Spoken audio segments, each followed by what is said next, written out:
Jadi seperti baru-baru ini ada pendirian sebuah rumah ibadah dan umat Islam di sana langsung datang beramai-ramai ke sana serta menakuti penganut agama lain. Jika memang kelayakan Tuhan dalam agama Islam itu universal, artinya untuk seluruh umat, seharusnya mereka tidak merasa terganggu oleh rumah ibadah dari penganut manapun. Tolong dijelaskan tentang hal itu. Kenapa umat yang Islam ini sangat tidak toleransi terhadap umat beragama lain? Baik. Nah, itu saja. Ya, baik. Terima kasih Pak Altas. Terima kasih atas pertanyaannya. Terima kasih. Ya, itu memang hal yang sudah menjadi bagian daripada sikap ya umat Islam memerangi agama lain, walaupun dilakukan itu secara sembunyi-sembunyi, dalam artian hanya di dalam pengajian atau di masjid atau dalam sebuah tausiah di manasah atau di pesantren. Kalau kita perhatikan daripada khutbah-khutbah di masjid misalkan kan, itu kalau kita perhatikan benar-benar dalam waktu 2 atau 3 menit, salah satu pernyataan itu kan pernyataan memerangi umat lain, pernyataan-pernyataan membenci umat lain, pernyataan-pernyataan untuk tidak menerima kebajikan yang ada dalam umat lain. Nah, konsep itu memang sudah terbangun daripada doktrin itu sendiri. Nah, sehingga masyarakat terbawa dengan sikap-sikap sukar menerima kebaikan orang lain hanya gara-gara berbeda agama, hanya gara-gara berbeda cara beribadah, dalam artian berbeda cara melakukan ritualitas, ya kan, cara sembahyang misalkan, hanya gara-gara mereka tidak mengucapkan 2 kalimat syahadat, sehingga doktrin dalam Islam itu sudah terbangun secara fondasi secara sistematis, ya kan. Hampir setiap kali kita pada acara hari Jumat itu kan khutbah-khutbah dan khutbah lainnya yang terkait dengan dakwah, itu kalimat atau dalam 5 menit pertama itu salah satu kalimat yang keluar itu kan memerangi umat lain. Kemudian di penutup khutbah atau di penutup presentasi pembicaraan itu sering ada doanya, salah satu doanya itu semoga Tuhan ini menghancurkan umat lain. Semacam itu, ya kan, semoga Tuhan ini menurunkan azab, ya kan, kepada umat lain. Nah, jadi pemikiran-pemikiran ini kan terus secara pelan-pelan terdoktrin kepada kaum muda, kepada masyarakat, sehingga mereka yang mereka tahu hanya cara membenci kaum lain. Mereka tidak terdidik bagaimana menilai substansi kebajikan, karena mereka sudah terperangkap dalam slogan Islam atau slogan akidah. Nah, mereka tidak keluar daripada itu. Siapapun yang keluar atau mencoba keluar daripada apa yang telah dinarasikan dalam sistem akidah, ya dianggap orang yang tidak punya iman atau sudah keluar daripada Islam. Nah, ini salah satu sendi yang mengakibatkan masyarakat Islam sudah terbiasa tidak segan-segan melakukan satu hal yang tidak tidak Islami atau tidak manusiawi terhadap agama lain, sehingga toleransi beragama dalam Islam itu sungguh tipis, ya kan. Kalaupun mereka bisa menghargai agama lain, terlihat sungguh superficial, ya kan, sungguh palsu, hanya seperti ini ya, seperti mungkin sekedar basa-basi. Tetapi kalau memang mereka ingin menunjukkan toleransi yang tinggi, salah satu toleransi yang perlu ditegakkan seharusnya kan untuk menyelamatkan orang Islam yang terlahir dalam komunitas Islam itu sendiri. Sehingga orang Islam yang terlahir dalam Islam yang punya pemikiran yang kritis bisa aman, bisa hidup secara normal, yang kan punya kesempatan untuk berpikir bebas dan tidak mengalami ancaman dan trauma daripada kaum ulama atau tokoh daya atau masyarakat setempat. Nah, ini yang tidak terlihat atau jarang sekali terlihat dalam komunitas Islam, karena memang dari segi doktrin itu sendiri sudah bermasalah. Nah, saya kira demikian jawaban terhadap Bapak Alta. Terima kasih atas pertanyaan saudara, menarik. Pak Nabirang, sudah siap Pak, siap. Okay. Siap, sudah monitor Pak. Sorry tadi saya tinggal. Oke, bagus. Terima kasih. Ini ada pertanyaan dari kawan kita Pak Bus ya, ingin menerangkan apa itu Ahlussunnah. Silakan. Saya tidak karena saya bukan orang yang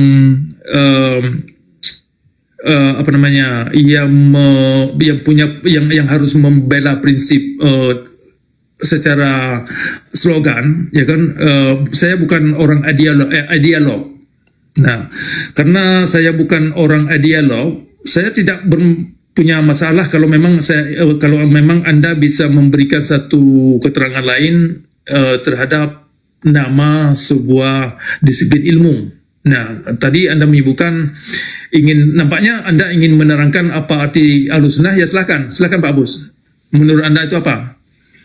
Ya, baik, terima kasih atas waktunya. Ini kan berbicara soal tema ini kan tidak ada kaitannya dengan Ahlussunnah, Pak. Kelayakan Tuhan Islam. Ketika berbicara soal kelayakan Tuhan Islam, yaitu berbicara tentang Allah, karena Tuhan umat Islam itu Allah, Pak. Berbicara tentang kelayakan, yaitu berbicara tentang hukum atau ajaran-ajaran yang diturunkan oleh Allah ke muka bumi ini. Ya, saya rasa memang yang layak disembah itu memang Allah sebagai Tuhannya umat Islam, di mana di dalam Al-Quran itu tidak hanya membicarakan soal yang ada di bumi ini, penciptaan alam semesta, yang mengatur alam semesta, sampai ke akhirat pun memang Allah yang mengatur semuanya itu, Pak. Jadi saya rasa memang Allah satu-satunya Tuhan yang layak disembah, tidak seperti Tuhan-Tuhan yang lain yang tidak bisa dipertanggungjawabkan secara rasionalitas seperti itu, Pak.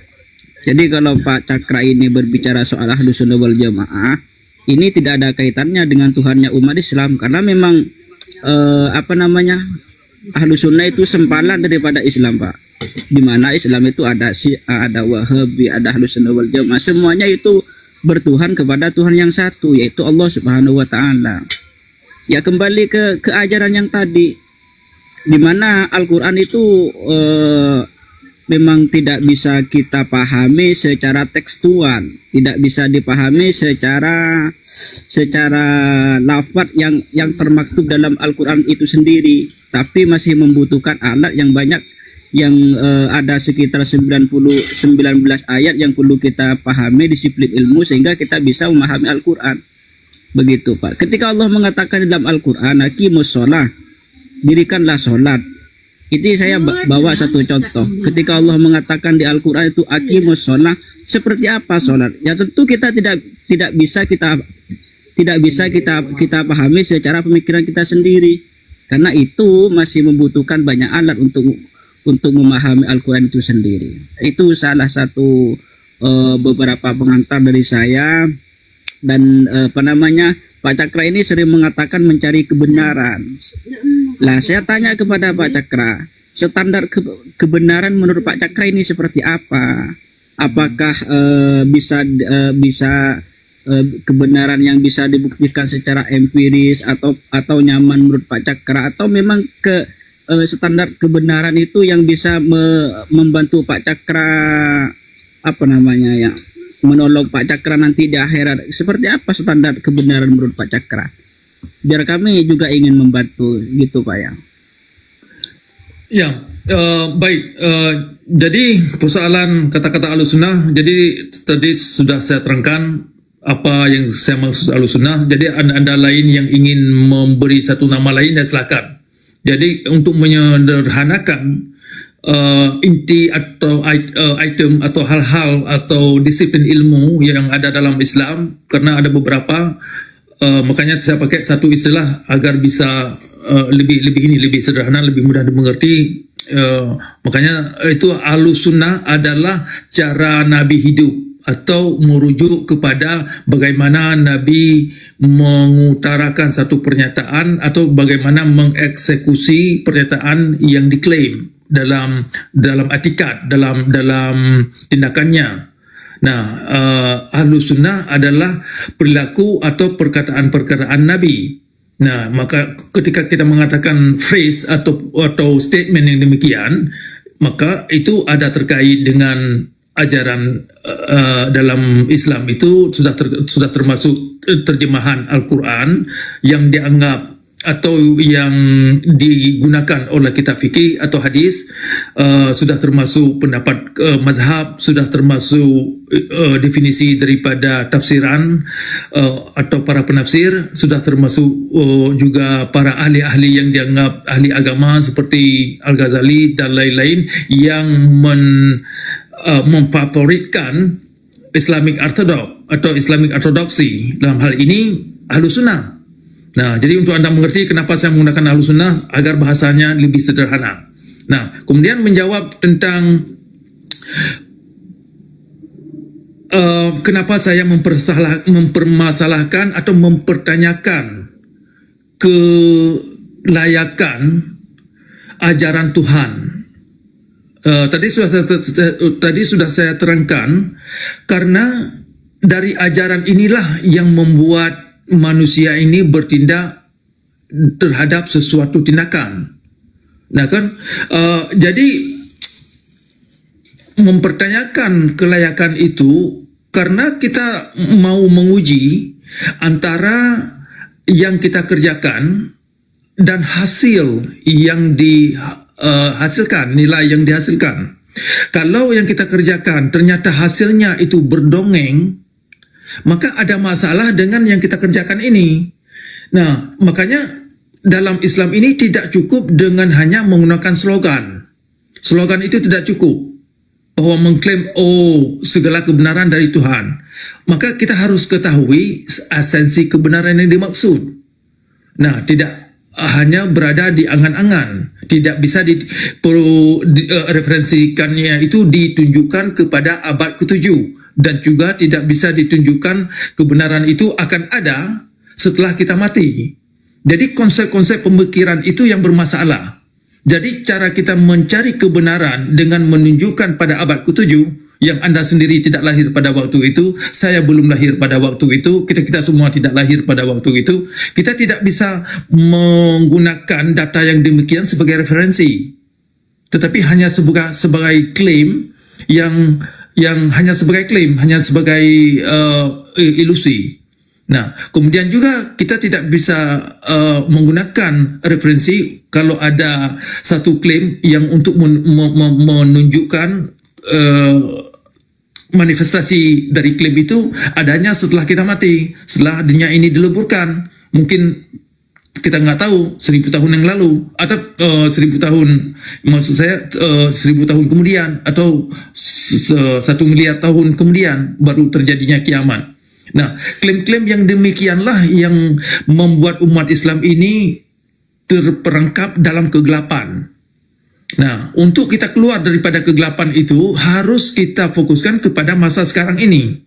Ya kan, misalkan kondisi sekarang, kemudian referensi yang ada pada tangan kita yaitu kitab hadis atau kitab Islam yang ada pada kaum muslim yang mereka gunakan sebagai materi yang membuat mereka membuat satu tindakan atas nama Tuhan atau atas nama agama, sehingga mereka bertabiat dengan tabiat tertentu.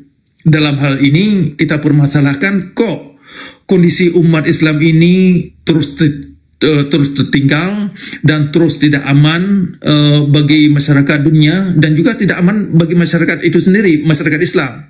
Jadi korban-korban syariat Islam kan itu korban utama adalah orang Islam itu sendiri, terutama orang wanita. Nah, itu saya mempermasalahkan kebenaran yang diklaim orang Islam itu apa sih? Apa esensi kebenaran? Kalau hanya sebuah klaim itu tidak cukup. Kita harus bisa menganalisa antara ajaran yang dipegang oleh orang Islam dengan akibat daripada ajaran itu kalau dianut, ya kan, kalau dianut. Tapi kalau tidak dianut itu tidak jadi masalah. Nah, yang masalahnya ketika dianut. Nah, seandainya ada ajaran dalam Sahih Al-Bukhari ini yang cukup mengerikan, sadis, tidak manusiawi. Sejauh tidak dianut, tidak begitu masalah.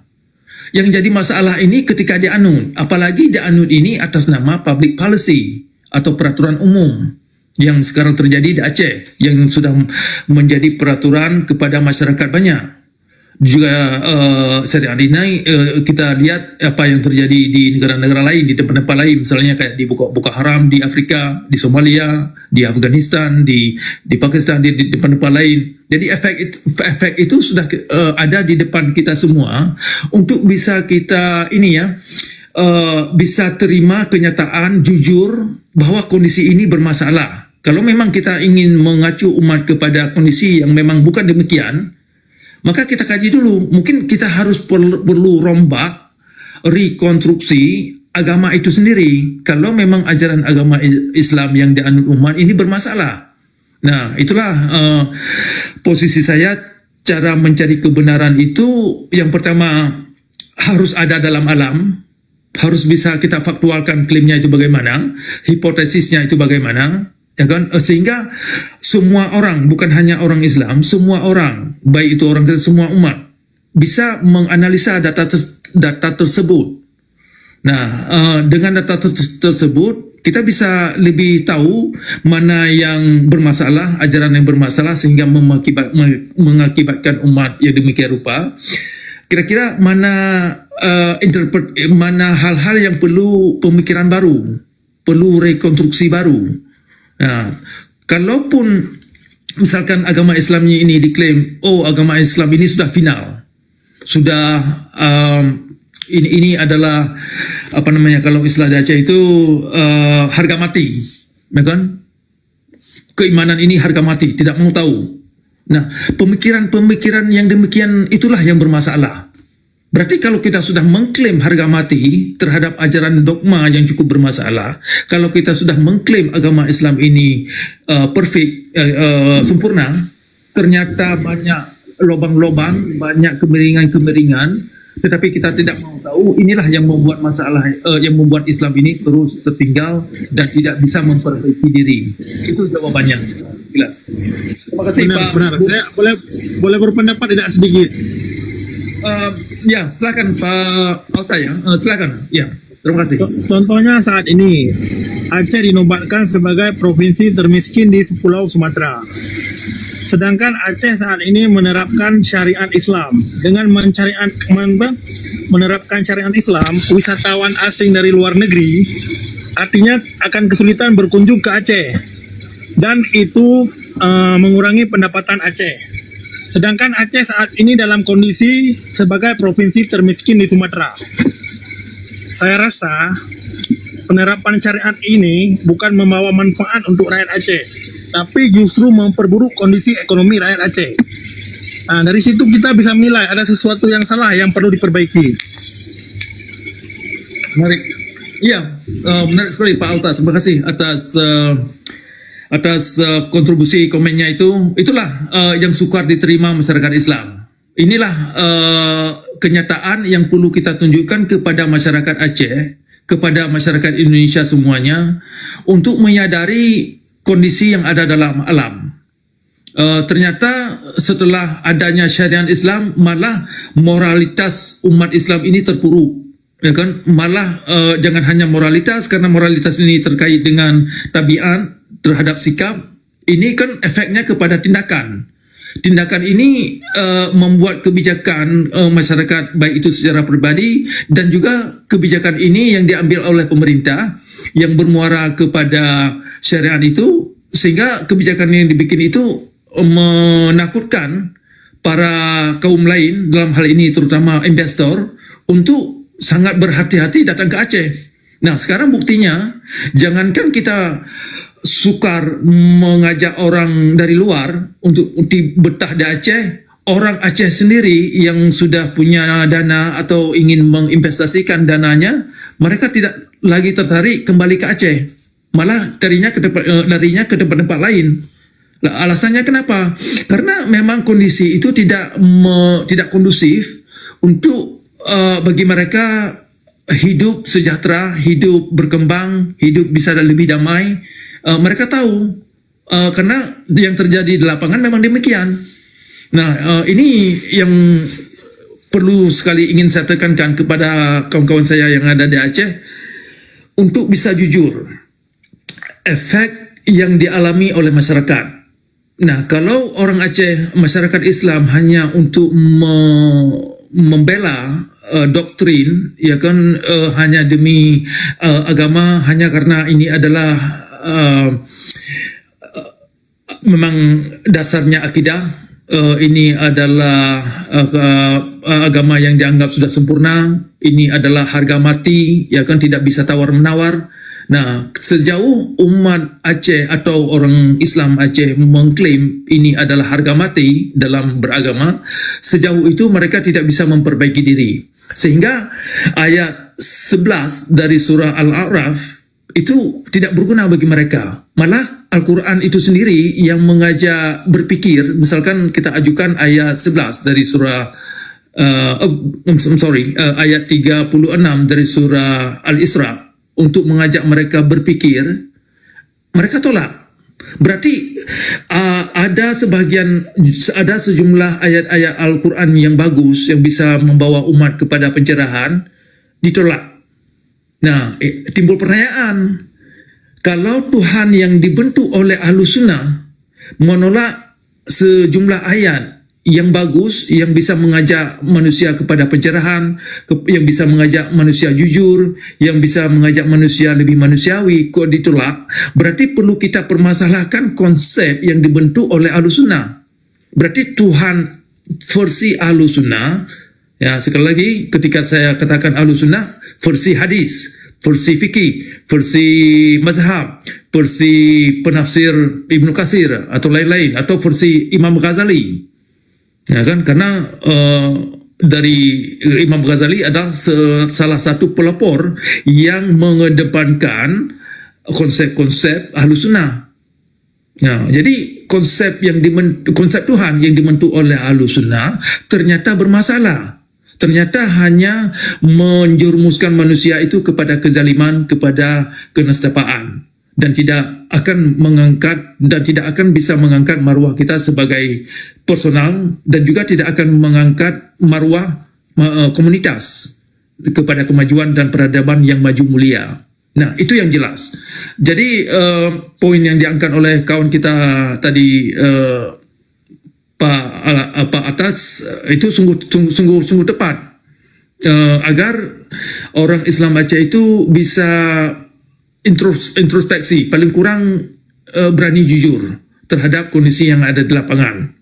Makanya kemarin kawan kita yang menunjukkan satu argumen, ya, persoalan kejadian, misalkan kehidupan masa Nabi, masa ke-7, untuk dengan mempertanyakan adakah sistem yang lebih hebat daripada sistem Islam dengan memperlakukan manusia pada abad ke-7 sungguh indah, sungguh apalah, ya kan? Nah, itu tidak relevan. Tidak relevan, karena yang kita permasalahkan adalah kondisi sekarang, kaitannya itu kemana. Nah, demikian. Terima kasih banyak atas pertanyaan yang cukup bagus, Pak Alta. Terima kasih banyak sekali. Silakan yang lain. Ada yang ingin Bapak tambah? Ada hal yang ingin saya tambahkan kira-kira Pak Nabirung tentang persoalan ini? Itu dulu Pak. Mungkin teman lain ada yang mau menanggapi. Siapa? Silakan.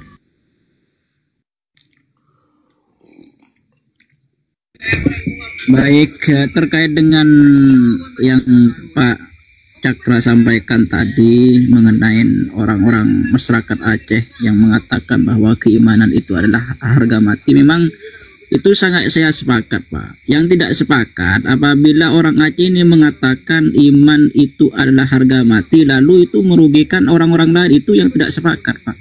Pertanyaannya, apa yang dirugikan orang lain ketika masyarakat Aceh mengatakan iman adalah harga mati?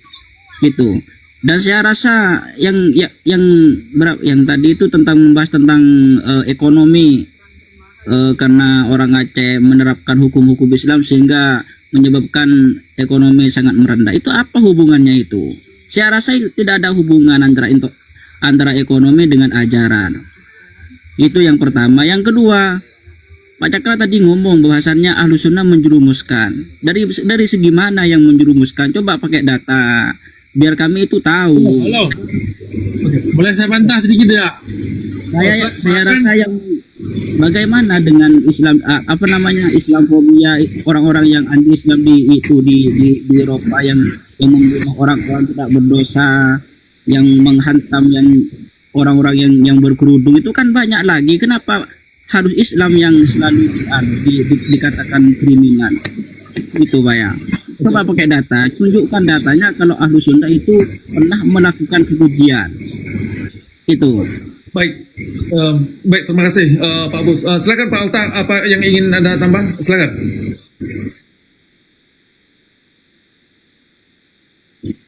Bahkan saya sendiri pernah mendengar pernyataan, tolong dikonfirmasi lagi nanti. Nabi Muhammad sendiri menyukai orang miskin. Nah, dari situ kita bisa menilai bahwa ada sesuatu yang salah. Seperti Nabi di masa dulu pernah menikah anak di bawah umur, dan hal itu bisa menyebabkan efek domino. Orang-orang yang mengikuti ajaran itu bisa mengambil contoh dari sana. Itu bisa jadi masalah untuk orang-orang yang pemahamannya rendah. Sudah secukupnya. Ya, baik Pak Alta, terima kasih. Baik, terima kasih sekali atas kontribusi pemikirannya. Ya, ini hal yang perlu dipikirkan, dimengerti Pak Bus dan rekan-rekan lain di bawah. Pertama, tolong dimengerti, karena ini sering saya sebutkan, saya terangkan pada kesempatan yang lain, untuk bisa dimengerti perbedaan undang-undang yang diperuntukkan kepada masyarakat umum dengan keyakinan pribadi yang dianut untuk keperluan pribadi. Misalkan seseorang punya keyakinan, misalkan dia mau mengerti tentang Tuhannya dengan melakukan semacam ritual untuk pribadinya sendiri. Misalkan dia mau sembahyang, taruhlah pada jam 7 dengan corak tertentu, ya kan? Saya tidak menyebutkan corak sembahyang, tetapi seseorang misalkan. Nah, sejauh dia melakukan sembahyang persidia ini untuk mengenal Tuhannya atau untuk kepuasan spiritualnya, dan tidak mengganggu masyarakat keliling, tidak mengganggu tetangga, tidak mengganggu pemerintah, tidak mengganggu umat lain, tidak mengganggu dunia, ya itu silakan. Itu hak manusia. Ya, dan saya tidak pernah mempermasalahkan hal-hal yang demikian. Nah, itu untuk dimengerti. Yang saya permasalahkan adalah ketika keyakinan pribadi ini dilakukan dan diperuntukkan kepada umum atas nama hukum Tuhan, yaitu syariat Islam. Nah, efeknya bagaimana? Wah, luar biasa, bisa Anda lihat sendiri. Rukun Islam, syariat Islam ini adalah sudah menjadi undang-undang. Ya, termasuk di dalamnya itu hukum penistaan agama. Nah, kan? Jadi syariat Islam ini adalah peraturan umum yang diberlakukan kepada bukan hanya orang Islam, tetapi kepada siapa saja yang dianggap sanksi-sanksi di dalamnya itu akan diembankan kepada orang-orang yang dianggap melanggar sanksi atau yang dianggap melanggar aturan agama. Sedangkan orang ini bisa berbeda pendapat terhadap ajaran yang dia anut, tetapi karena sudah menjadi peraturan umum, dia mutlak ikut apa yang telah ditetapkan oleh pemerintah setempat atau kaum ulama. Nah, ini yang perlu dimengerti, beda undang-undang atau ajaran syariat Islam yang diperuntukkan untuk umum dengan syariat atau apapun istilah yang dipakai hanya untuk sekadar pribadi.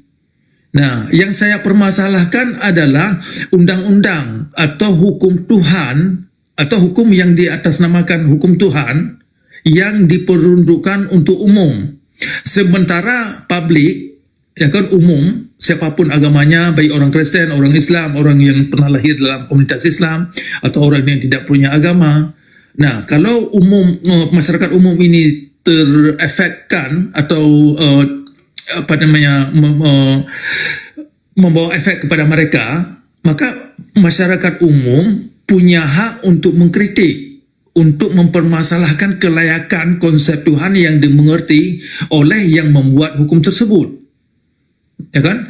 Nah, ini perlu dimengerti perbedaannya ini dulu, sehingga tidak ada kebingungan ketika saya mengkritik satu ajaran Tuhan, karena ada kaitannya dengan publik, dengan undang-undang yang dibentuk oleh orang Islam atas nama hukum Tuhan. Nah, termasuk di sini, walaupun orang Islam sudah lahir dalam masyarakat Islam, harus punya kebebasan berpikir. Tidak bisa hanya diasumsi bahwa semua orang Islam akan menerima syariat Islam. Tidak demikian, karena ada elemen-elemen dalam yang dimengerti Ahlus Sunnah itu sangat bertentangan dengan fitrah kita ini manusia.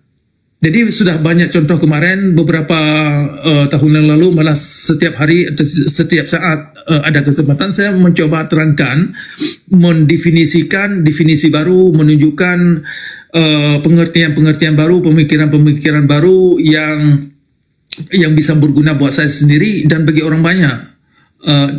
Yang saya dari bacaan-bacaan saya dari Al-Quran, sehingga kalau memang kita ingin baca secara kritis, kalau kita ingin menganggap Al-Quran ini adalah ada mengandung suatu pelajaran yang berarti, maka pengertian itu sendiri harus bisa diwujudkan dalam realitas alam, bukan hanya sekadar slogan. Apalagi kalau memang